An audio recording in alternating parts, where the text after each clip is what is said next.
Hello and welcome to How to Deal with Grief and Trauma. My name is Natalie Himmelrich.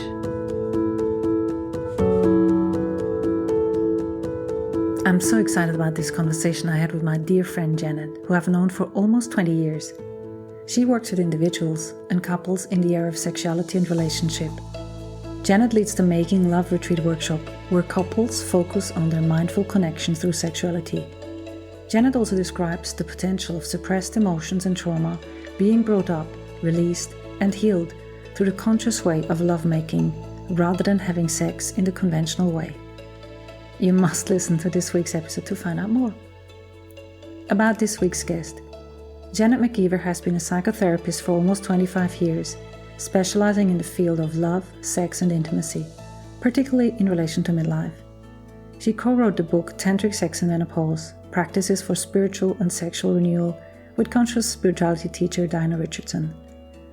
Janet was a TEDx speaker in Noosa in Australia in 2013. She has been teaching the Making Love Retreat, a retreat founded by Diana and Michael Richardson in Australia since 2012.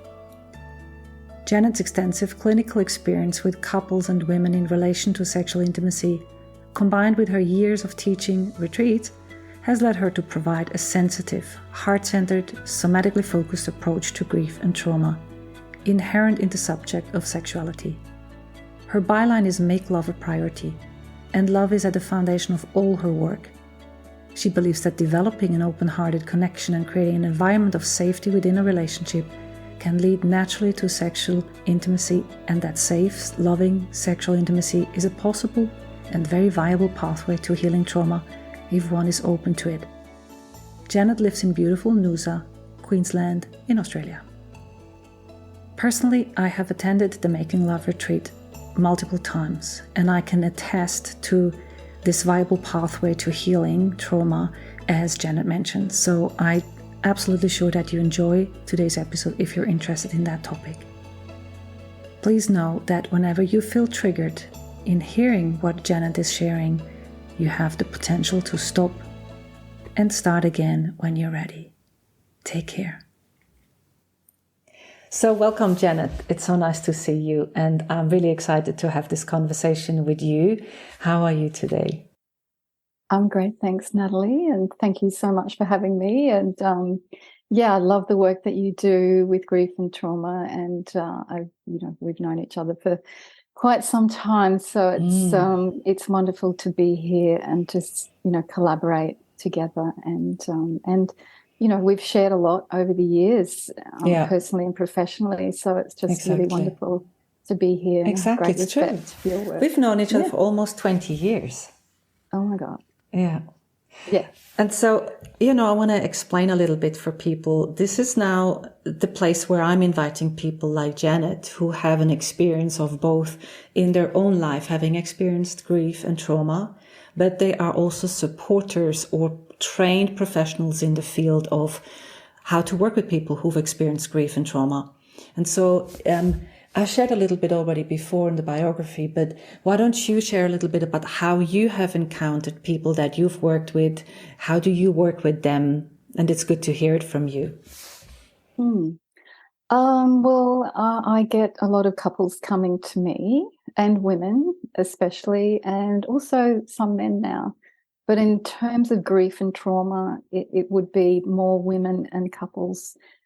Couples who are wanting to reconnect after a period of time of disconnection, sometimes from grief and trauma, or simply from that natural disconnection that can start happening in a relationship, which actually can be quite grieving, and people can be grieving that, and there can be a trauma in that even to a certain extent. So. And also women, we go through a lot with our bodies, simply just the fact that we bleed, that we give birth, that we become pregnant, and all that, our hormonal system and our female system is quite complicated. So, there's a lot there for us as women. So, yeah, because I work in the area of sexuality and relationships, I do come across a lot of women who have had varying degrees of grief and trauma around just simply their bodies, or things that have happened to them in the sexual exchange, from young through to, within the relationship, or within past relationships. So it is a very much, I'd say pretty much kind of a daily part of the work that I do, really. It's not that I specifically, work with grief and trauma, but it is in the container of my work, it is actually inherently there. Yeah. I mean, I guess, people come to some form of personal development or therapy because they have experienced something that isn't working. And, I want to say that here because I don't think I have ever said that. We all walk around with trauma. And so, because for me personally, trauma has always been the big T traumas, and Yes. like war, famine, abuse, like the big things like terrorist attack. I've only seen this as trauma, but realistically, and what I've learned now in the recent years, is that there's a lot of other small traumas, the small T traumas as we call them. And they start with the relational trauma, with the developmental trauma that we all experienced. As children, we grow up in a family that is built of good enough parents, which is good, but there's always the lack of attunement, or the maybe too much of something or too little of something. And sometimes people don't even know what they're missing because they didn't have it.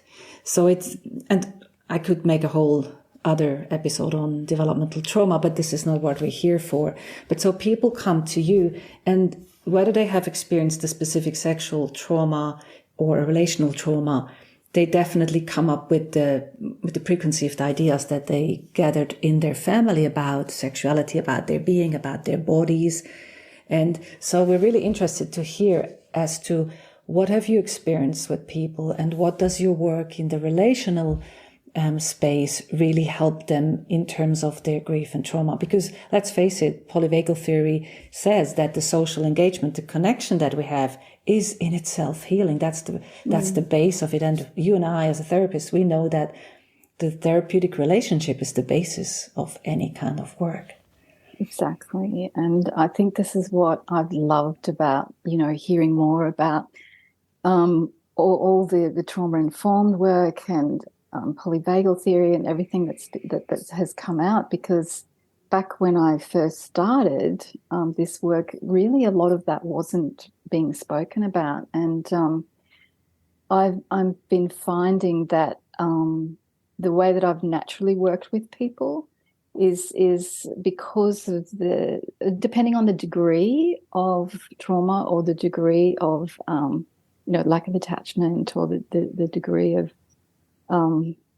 their experience, I've found that just really slowing everything down in terms of reconnecting has been a real key in my work. And because what I teach, the Making Love retreat and the work of Diana Richardson, we don't say we go slow, but we say we go more conscious. And what I find inherently in that experience of starting to go a little more conscious, the going slow starts to actually bring up feelings that are suppressed when we have quick, fast sex and everything's over nice and fast. And I find that with a lot of women is that when I start to suggest, or they start to slow things down, they have a lot of different responses from, okay, there might be, shaking, feeling like they're going to come off their feet, feeling like they're spinning out, to hilarity, to giggling, and to, that kind of response that is uncontrollable laughing, which I've found really fascinating. When they've started to slow things down and become just a little intimate. And it's just in that exposure of being seen. If you think of just classic lovemaking, it's just like, let's close our eyes and let's just keep going and, get to the end. But what I'm suggesting is connect and create that emotional connection first. And that emotional connection is through things like authentic eye contact, or really being more connected with your body before you actually connect with another person. And, you know, that can be a frightening place for people, men or women, because the body is the place where trauma happens, right? Exactly. And where grief is felt. Like, so all of this lives here in this beautiful space of the body. And so it is, to me, it's a delicate process. It's a little by little, you know, incremental in how I work with couples. And so I see the couples and women who are willing to just stay with the process, get enormous benefit from the connection. And I know for myself, that was really key for me in healing my past trauma. Was, you know, it took time to allow myself to stay committed, because it's very easy to start to feel feelings arise and then go, oh, well, I'm just going to skip out here and I'm just going, we'll just go and do something else. Let's do something else. But I really committed myself to remain present as very uncomfortable feelings arose while making love, and staying with that. And I found that as that happened, it just kind of unraveled itself, and it left me without even having to do kind of any like deep processing as such. But it's because as we know, it happens in the body. And so when we're making love, there's the healing happens in the process of making love. To me, that was my experience. Yeah. So, and what you're saying, you know, I see that now with the background of the trauma-informed training that I have. And so if we're thinking about that, what the ideal would be, if you're in a committed relationship or in a safe relationship, that means you're in a safe environment. And a lot of people might not have actually understood or really felt that attuned attachment, that's safe. When you are in social engagement, that is the place where ventral vagal, where rest and digest and relaxation happens. When you are in that place and some activation comes up, but that safe ground is given, which in an ideal relationship would be there. And this is probably what you're also teaching couples to then say, well, first of all, we have to create this safe environment to feel okay for the body, to not be completely checking out if something goes wrong. And you know what you're saying in terms of going slow or being more aware, you know, that's the antidote to trauma, because trauma is simply too much, too fast, too much or too little, too fast to digest or integrate into when it happens. So to do the opposite, then this is what we're doing in trauma therapy as well, is to space out. And that can be scary, because that's where the things come up or are given space that might not have been felt. But the feeling is the completion. Yes, that's beautiful. Yeah, exactly. And yeah, absolutely.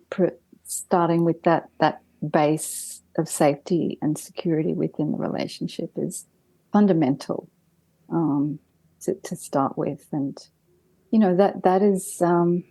has to be learned sometimes, you know, how to provide that for each other, or how to provide that for, you know, your partner, and to be a mutual safe container for that. And we don't always get that right, but to start to learn the skills of that. And you're absolutely right. Like, it's not like, okay, let's just jump in and have sex and do that. There are steps for that. And so I love that you said that. You said something interesting there, because you said that skill of providing safety has to be learned. And I think, again, if someone has experienced relational or developmental trauma, it's normal that they actually don't know what that means, because they might not have had that in their family. And, you know, I'm not talking about an abusive family. I talk simply that the normal family, where maybe the father was quite easily agitated or had temper tantrums or anger fits, if you would call it in an adult, or a mother who might have been depressed or anxious and also didn't provide a safe environment. So people in a fairly normal kind of family might not have learned what that means. And so tell us a little bit how couples or individuals learn that skill of, first of all, being safe within themselves, but then being safe with someone else. Yeah, so the really fundamental basic of where I start is the body, your body, because often in the relational space we're focused on the other person.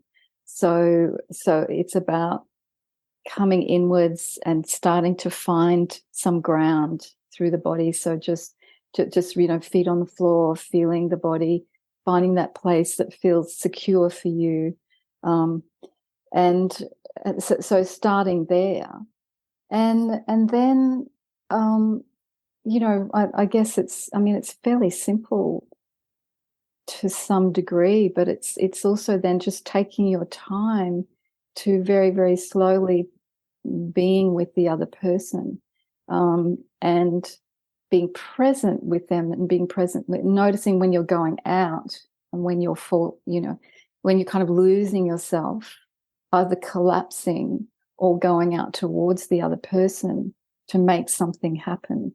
And this can be, as you know, millisecond by millisecond. So it's starting to develop an inner awareness of, well, what's actually happening here in my body, and starting to sort of understand, and I think giving permission to know what feels safe and what doesn't feel safe. Like, what do I need to feel safe? Because I really think that, like you say, in just normal upbringing, many are not given permission to speak and to say, well, actually, I don't feel safe with that touch, or I don't feel safe how quickly you came towards me there, or I don't, and it's not about the blame side of things, but it's just going, this body in this second doesn't feel right, but it might in another second. And it's just, as you know, just in the speaking of that and just in the other person listening. So I think it's that skill too is and I spend a lot of time on this in teaching couples to be quiet while the other person actually listens and shares and receive, what they have to share, and then get a chance to, exchange and reshare. And so, yeah, it's just little by little and just noticing. It's very, very body oriented to me, and to me that's really baseline. You said something interesting. I'm just going to share a personal experience of that in terms of my childhood, knowing when it's safe and learning to trust again that what I'm feeling is right and not what the other person's trying to convince me to do. So in my case, for example, my dad would speak to me or have his arguments with me, lecture me, and I felt an impulse to leave. I felt, okay, I have to go. I was overwhelmed. I was emotional and I wanted to leave. And in that moment, my dad would say, you stay here until I'm finished. So, or he would say, you don't need to cry. Well, my body was feeling what I was feeling and was having an emotional reaction, but I was convinced otherwise. I was convinced to stay when I didn't feel safe. I was convinced to not feel or express emotions when I had them. And so to relearn as an adult now in present day to say, well, here is something that I feel. And even though the other person might feel otherwise or try and convince me that, no, you're not right, this is my anchor. And so it's really beautiful that how you describe that this needs to be learned. And also the other thing that comes to mind is, as part of one of the trainings of developmental trauma, we used awareness 50% what's happening for me and 50% in the outside. And when we were doing that, I realized, okay, well, actually my life, I'm probably about 90% out there checking what's going on, making sure everyone's safe and in a good space. Because that's what I've learned. I've learned with my parents, I need to make sure that they are not emotional, because otherwise, as we know, things don't go that well. So I had to be that, to be safe, to be outside more than being just with me. Yeah, same here. And I think a lot of us are like that. That's the default, isn't it? So maybe let's take an example, a specific example you shared in another conversation we had for a course that I'm offering. You shared a lot about, for example, one couple, and this couple, they lost their child, and you were working with them after the loss. So there was obviously grief and trauma that they brought into the work together with you. Share a little bit about how your work has helped them reconnecting, but also help them with their grief or to understand each other. Well, I think the wonderful thing is that they'd come to the retreat, Making Love retreat, once already before, and done a little bit of private work with me. And, you know, like at the beginning, so they lost their son through drowning. And at the beginning, of course, there was just like she said, absolutely no possibility for intimacy, and they're just both in so much trauma that's just absolutely not possible. But then, can I say something? Maybe I'll add something in there just for people to understand why is that. And I'm again looking through the lens of trauma, because a person that is traumatized in that way, they feel like they always have to look for danger. So the idea of becoming intimate, which would be going into ventral vagal, into rest and digest, and that's unsafe. As much as this is actually a safe place, for a person in that trauma response, that's not safe. Absolutely, yeah. So, and I remember, like, one of the good things about this couple is that they were able to support each other through the grief process, and I think they'd done enough of their own, inner understanding to be able to do that. And one would be up, the other one would be down. I mean, who's up really in that situation? But one is more resource, and the other one's less resource. So they were able to kind of do that dance. And I think one of the things that they committed to was to, okay, there might have been periods of disconnection, but to come back to the reconnection and come back to reconnecting together. So that was meaningful. And one of the things that I remember Julie saying was, it was very hard actually to see her partner's naked body, because that's how she saw her son. So it re-triggered that trauma. So she had to let herself just go through that experience of just letting that grief be here. So it was just sort of difficult, in that space. But they just decided that they would just keep communicating, and they didn't stop that. They decided to not disconnect in that way. And then eventually, they actually came to the Making Love retreat again as kind of a reconnection to what she says is like just a total recalibration of their relationship, and that really helped. And I think that was because, of the gentleness, of the slowness, of the incremental approach of coming to that place. Because, sometimes when there is big trauma like that, it is hard to come back to a place of intimacy. I remember her also saying, she felt like, well, there are times when, you'd sort of laugh and smile, and you think people expect you to be not happy. And it's like, well, making love can be pleasurable. So am I allowed to have pleasure when, this distressing thing is there? So I think it does that as well. But it's like this slow, or more conscious sex was like a way of being able to cradle the hurt you know, and as you know, the soothing of the bodies, you know, having the bodies together and coming into that rest and digest was a way of just helping to just slowly keep washing through the pain, you know, in that process. So, yeah. And also people grieve differently, as you know, and at different paces, and they found that. And I think also, as you would also know, just finding meaning in this terrible thing that has happened. So that I think they have really risen to be really leaders in their community, in the inspiration of their ability to just sort of start to reconnect with each other. And it's made them stronger, you know.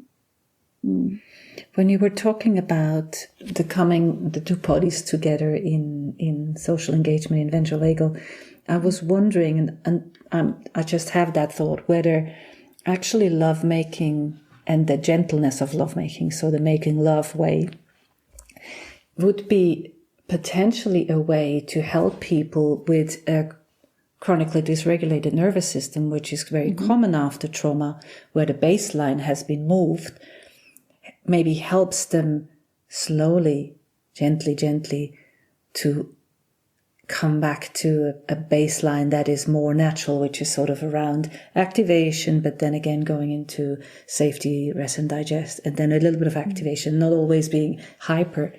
So, you know, that's a thought. Maybe that is a way, like a form of dealing with not lovemaking per se, but being together in that cradling of the hurt, as you so beautifully described.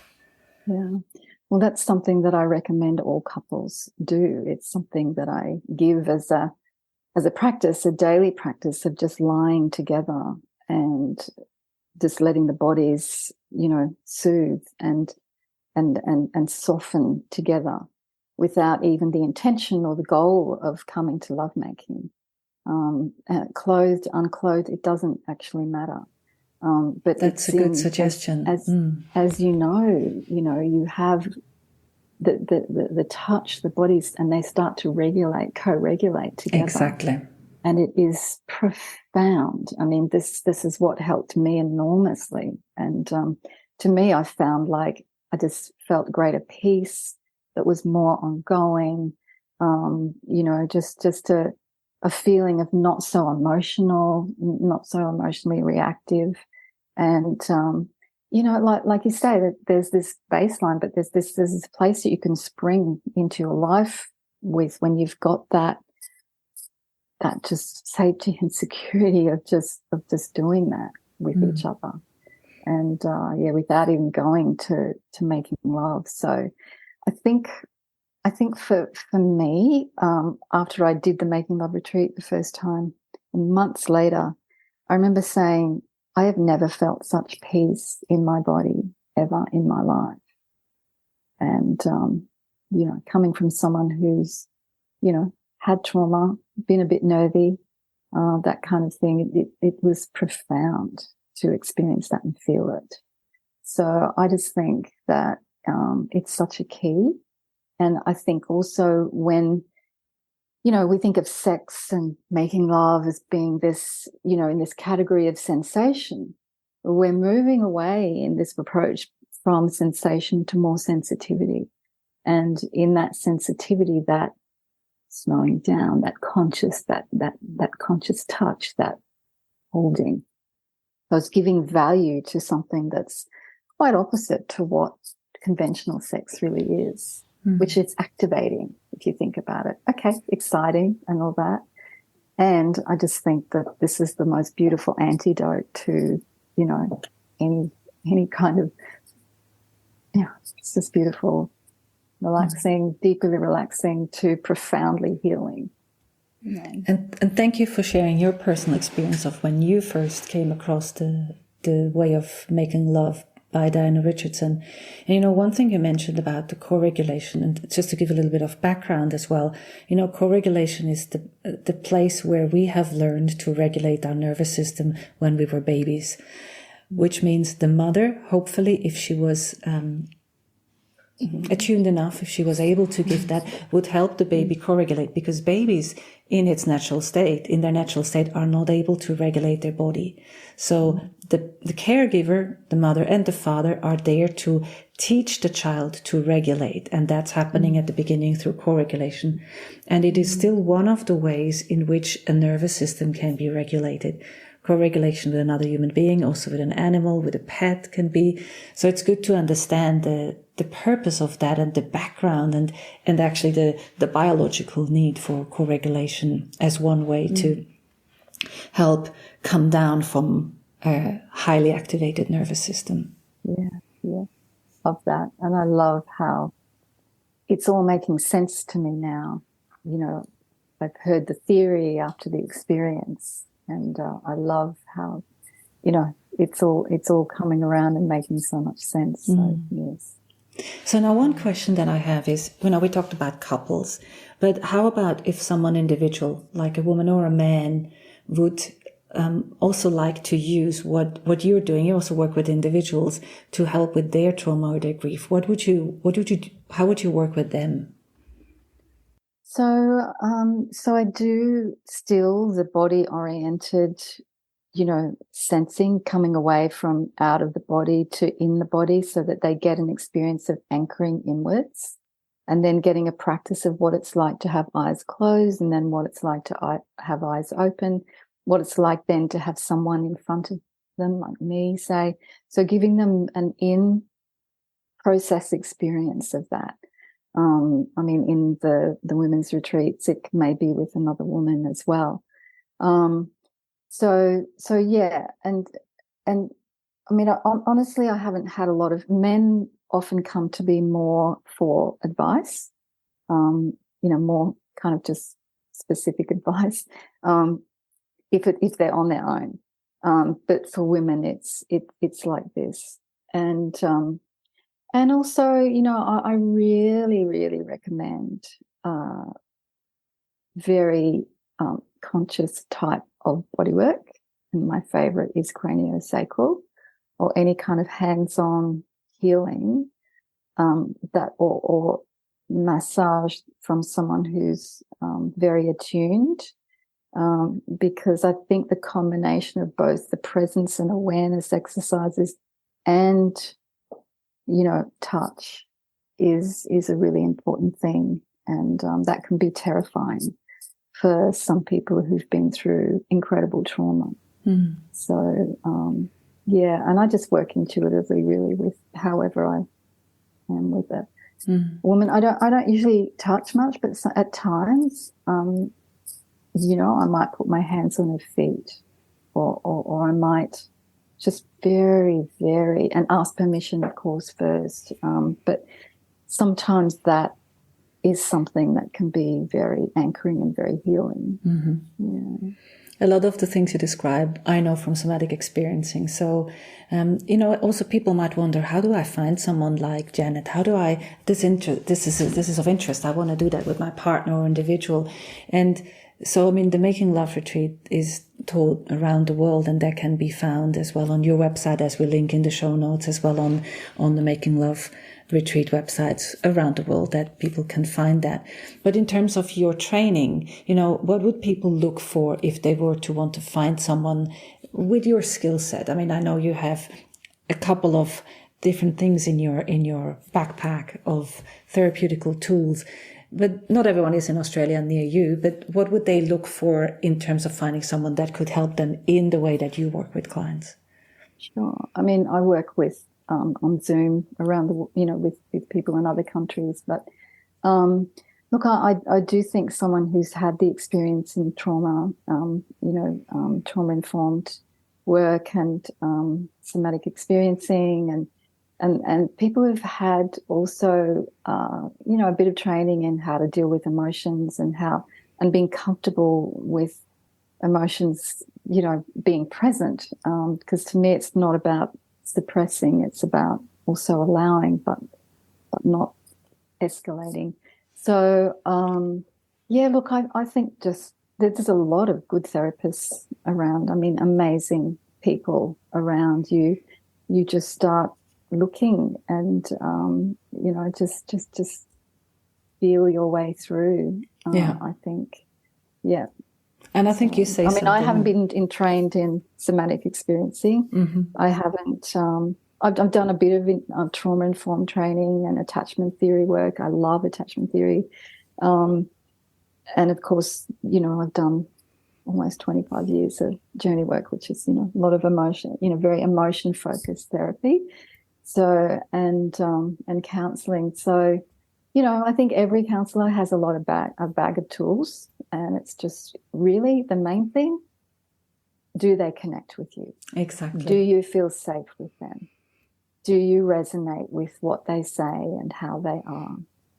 It's really that, because like you say, and the body senses and feels. Mm. And so if there's a feeling of feeling connected with this person, I think that's a great way to start. Yeah, I can only echo you, because the first thing is looking for someone, and you might have some modalities that speak to you as we're talking about today, about those kind of modalities, but then it's looking on the internet, and already there your body can say nah or yeah, but then it's a trial and error situation. It is putting yourself into someone else's space, either through Zoom or realistically in person if that's possible, and then sense. It's a trial and error. The same with a restaurant. You can't know what a restaurant is like. Even if you read lots of TripAdvisor reviews, you still have to try whether your nervous system vibes with the restaurant's nervous system or with the therapeutic environment that the other person provides.